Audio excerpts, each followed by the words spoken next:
I'm going to talk about a lot of different things, particularly issues to do with how ethics can help us in our complexity of the work that we do. So I'll just begin and we'll see where this leads. So sexual intimacy, as we know, can be extremely pleasurable, fun, ordinary, and sadly even disappointing. It can also be confusing and scary, especially when you're beginning your sexual life or if things happen that you don't want. And biological facts may be much more easily obtained than for previous generations. This quote from Thomas, who I interviewed in a regional area, they just described the mechanics of it. They didn't discuss how you went about picking up. They didn't discuss how you come to the agreement to have sex. They never discussed any of the actual arrangements. They just described the mechanics and the effects of the mechanics. I think this statement from Thomas highlights some of the many concerns that young people have about the inadequacy of sexuality education in many school settings, not only in Australia but internationally. And when we look at what the research has said from young people across the world, they tell us pretty clearly about the things that they don't like. They talk about the fact that people avoid a discussion of emotional aspects of sexuality, that there's always a focus on reproduction, there's an absence of any discourse of desire and a concentration on the dangers of sex for women, such as pregnancy, abortion or STIs.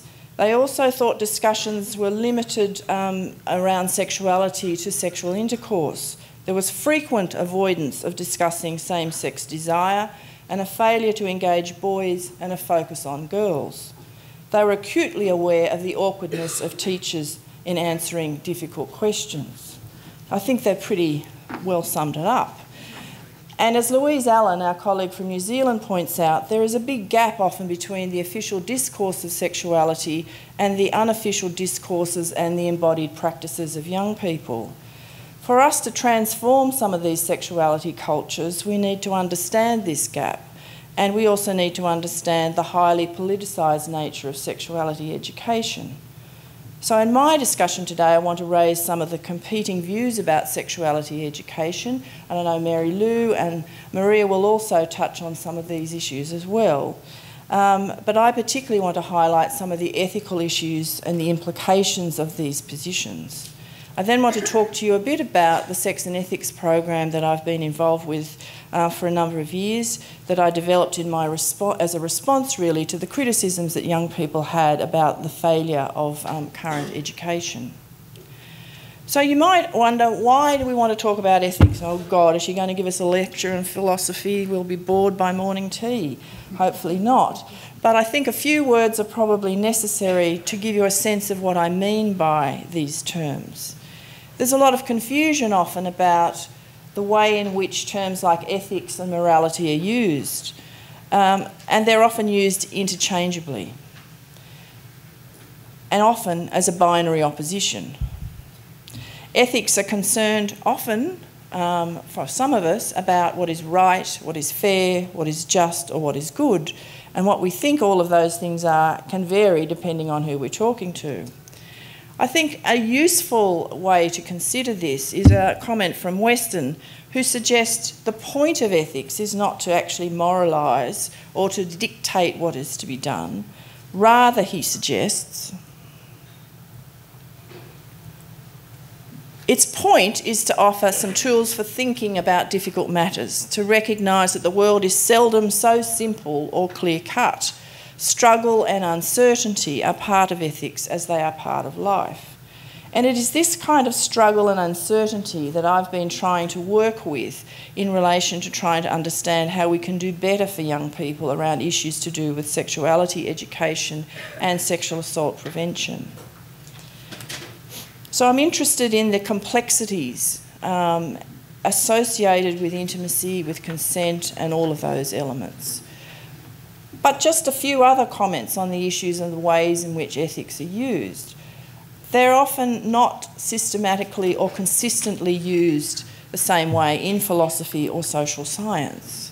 Sharon Lamb, for example, who's a US feminist psychologist and concerned with the increasing sexualisation of young women, invokes both morality and ethics in her recent sexual ethics curriculum for schools.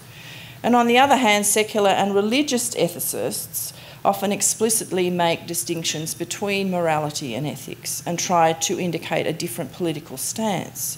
So, for example, continental philosophers such as Nietzsche or Foucault tend to want to move away from morality because of its long association with religion, duty and prescription, and particularly how that applies to sexuality. Others suggest that it's very important that we consider the role of sexual ethics and politics and how they dialogue with each other, and I am one of those people, I have to say.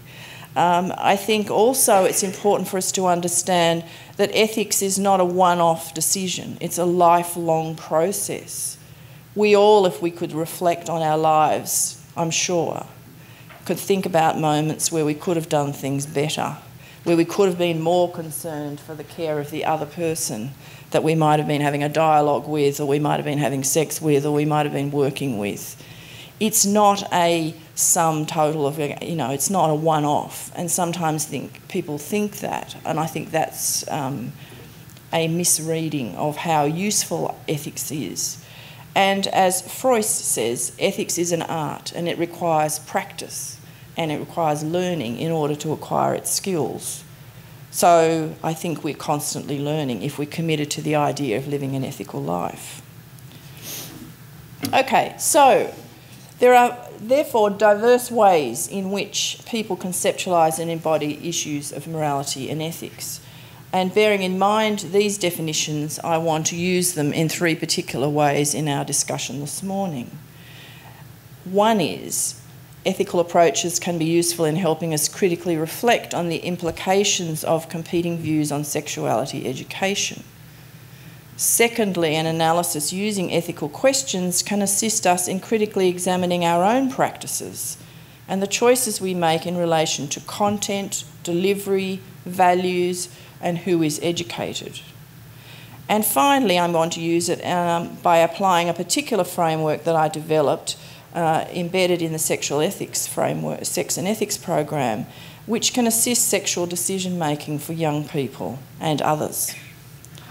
So, if we move on to think about the discourses of sexuality education, we know that this is a highly contested field. There are many different views about it, and there are lots of sites of struggle.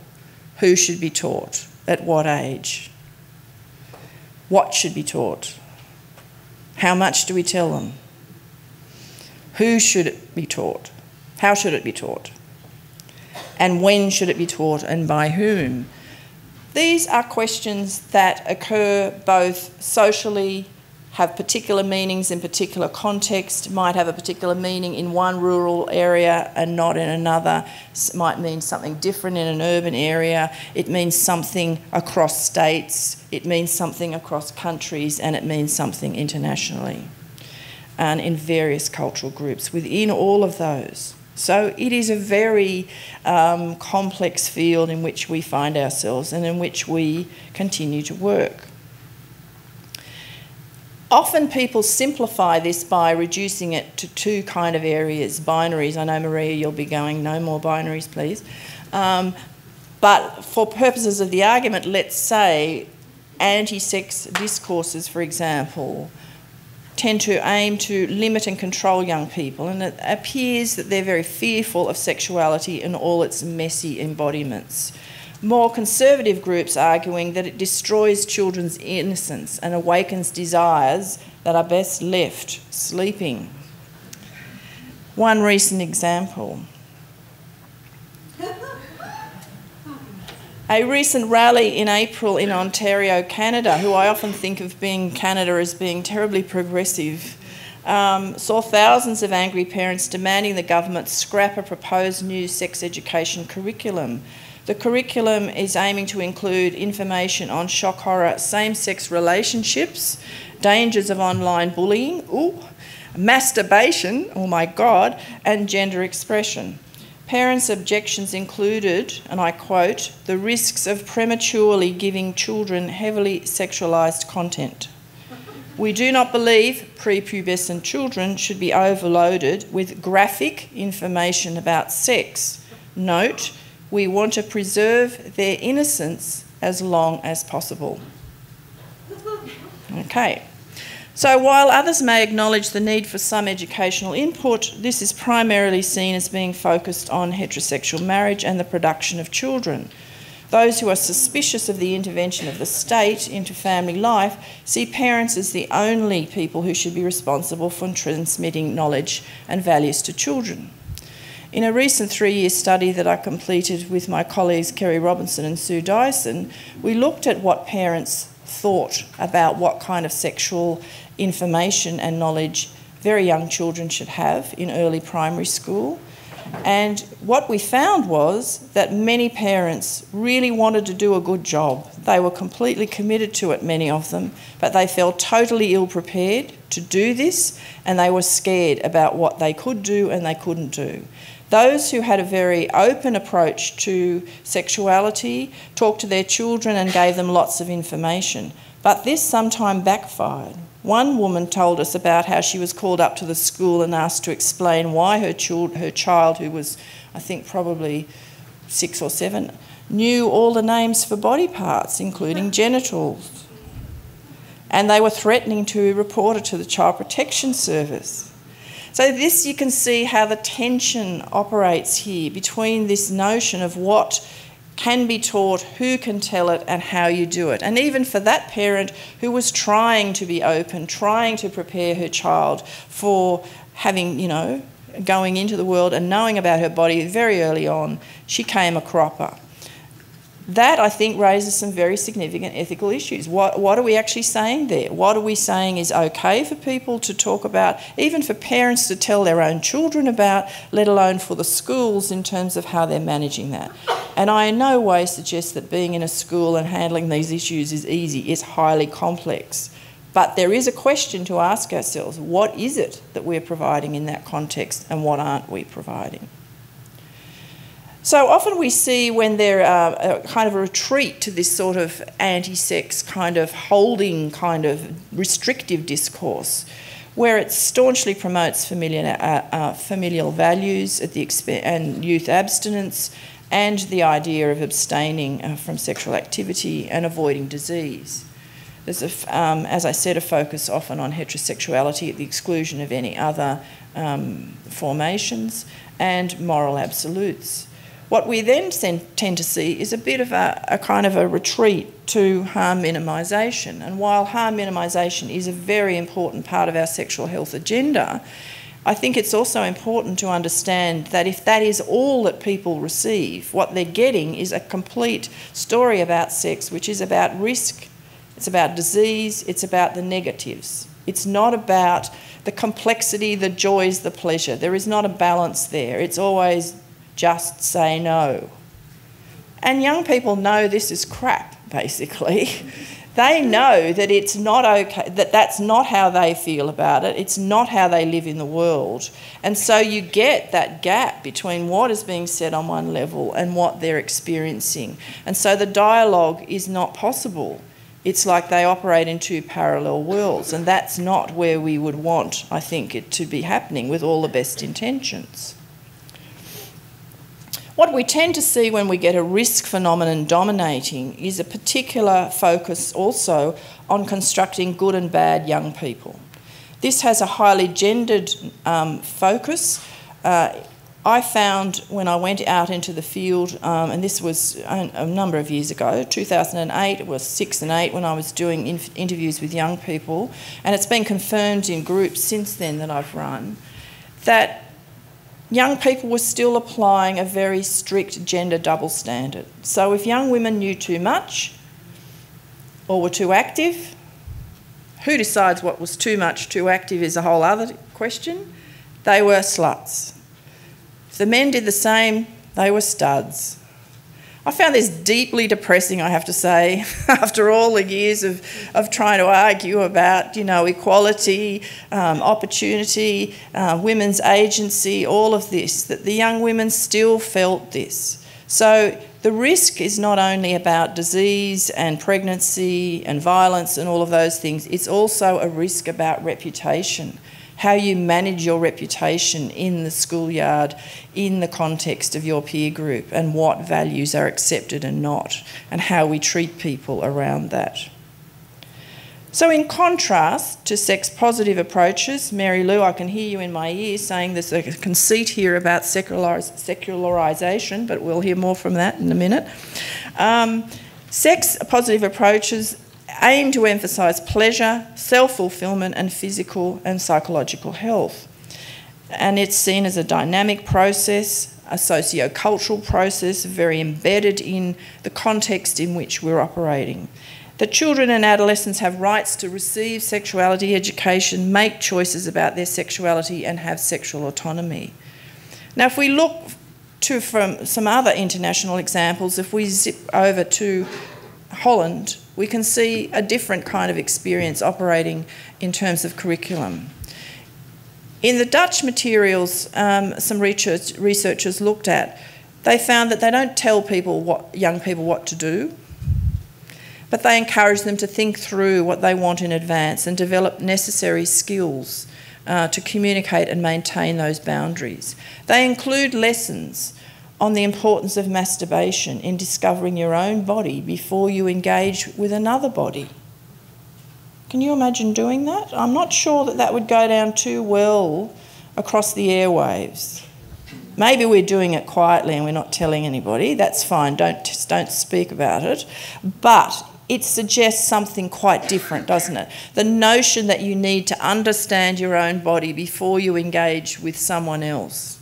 That, I think, is something we can learn from, and it suggests a very different kind of relationship to issues around education and knowledge and culture. What kinds of cultures are okay?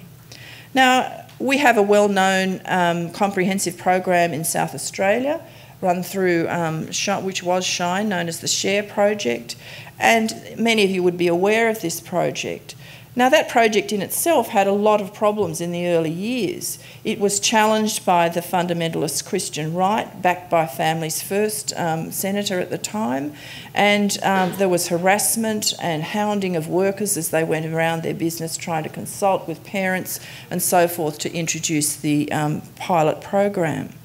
The state government at that time caved to opposition, caved into this pressure from a vocal minority and reversed a long-standing practice of parental opting out of a program if they weren't happy to make families opt in.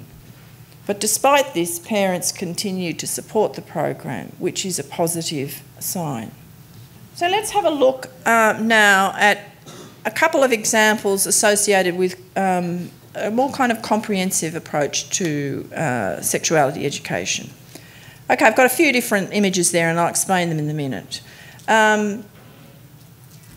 In May 2015, 3 former US Surgeon Generals, Jocelyn Elders, the lovely woman here on the left, David Satcher and Richard Carmona, I don't have pictures of them unfortunately, in an article in the Washington Post argued that the US government should fund comprehensive sex ed instead of pouring money into abstinence-only education. Now, I want to talk about this just for a minute because it raises some very interesting issues, I think, ethically. And they said, and I'm going to quote from what they said, the birth rate in the US has actually declined by 50% since 1991, and the rate of new HIV infections has finally levelled off. However, they point to the fact, and this is a quote, every hour in this country, 70 teenagers become pregnant, 1,100 youth acquire an STD, and 1 young person contracts HIV. The newspapers are full of accounts of sexual assaults on college campuses, and violence and harassment continue to plague many of our gay and gender non-conforming youth. Perhaps most distressing is that our national response continues to misunderstand this challenge. Congress increased to $75 million a year funding for programs that promote sexual abstinence until marriage. And the United States has spent billions of dollars on these programs. They go on to point out that in fact these programs have been evaluated and found not to reduce unintended pregnancy or delay sexual initiation, which is what they're claiming.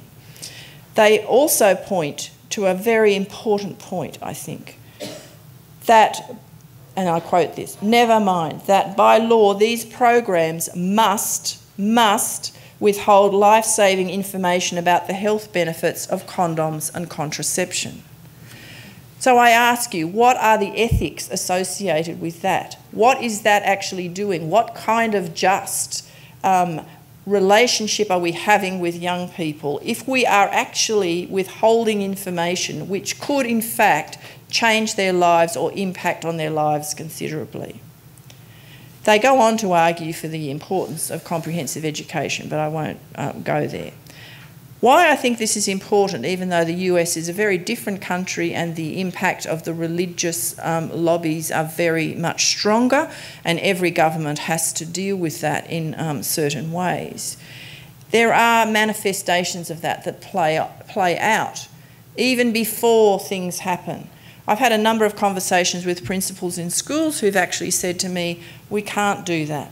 And I say, why can't you talk about sex explicitly? Why can't you help people work out what it is they want to do? Ask them what they want. We're scared.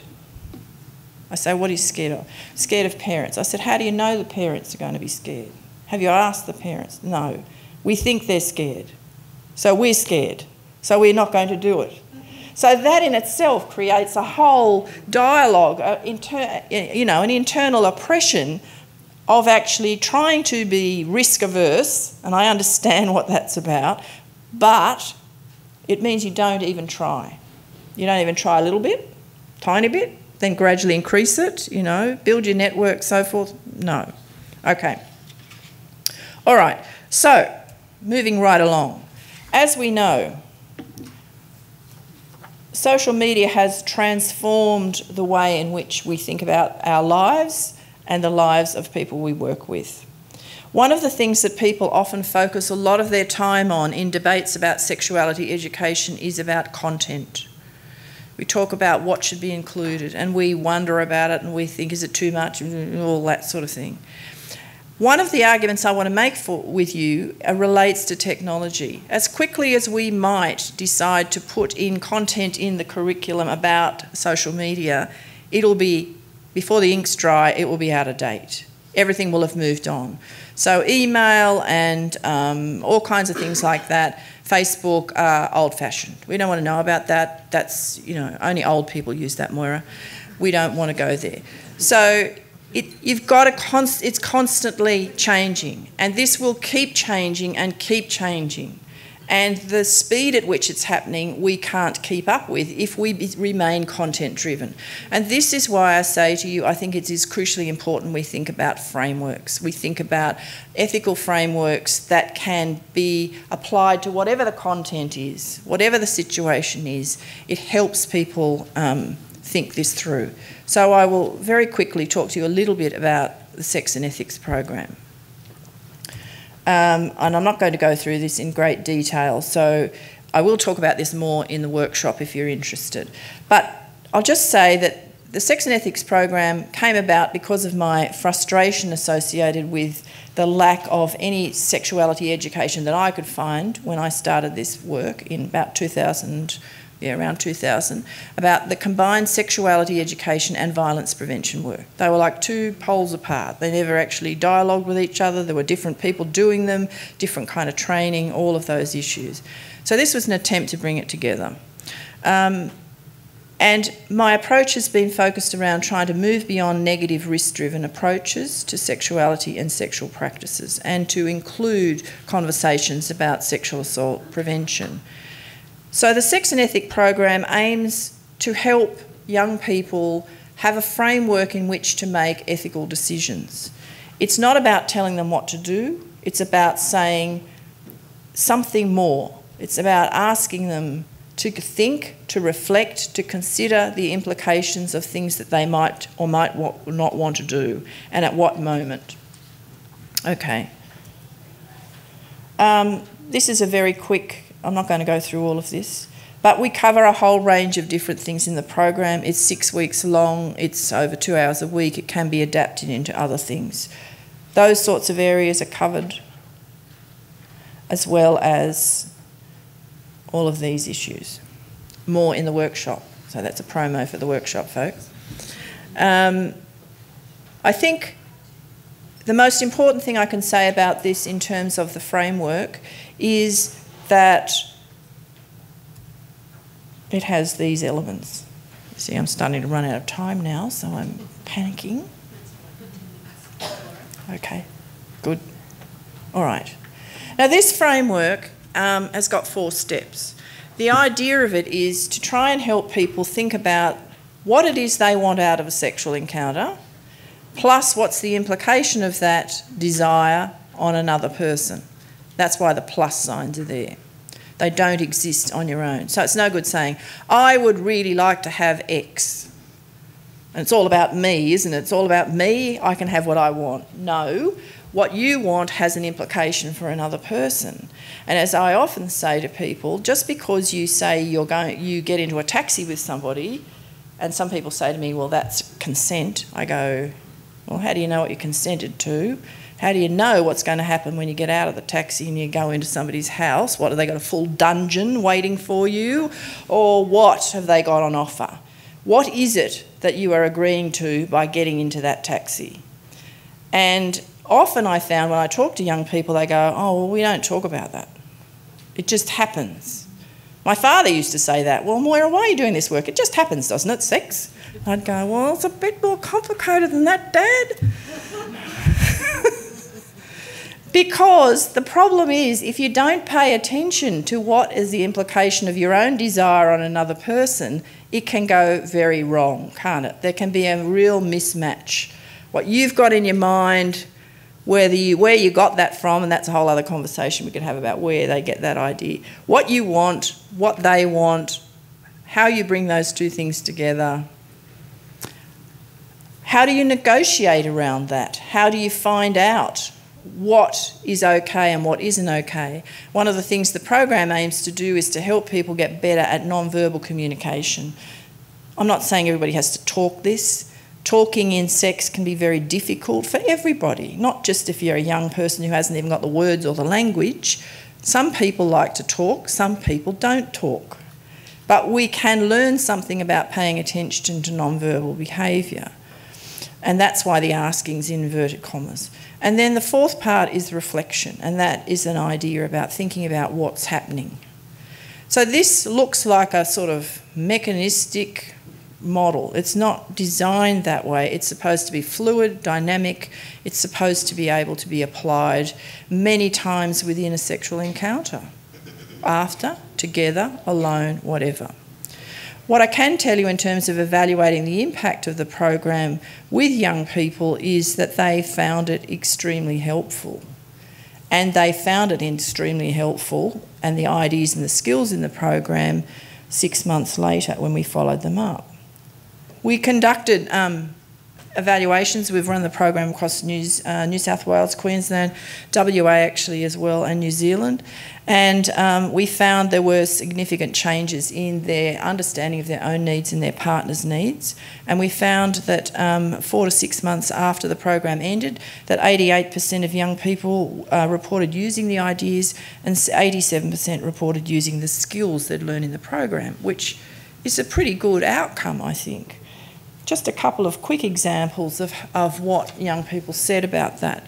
So Jane says, being intimate with someone and being able to confidently ask what they liked, and being confident to say no to things without feeling insecure, and also being able to ask for things and say yes to things without feeling insecure.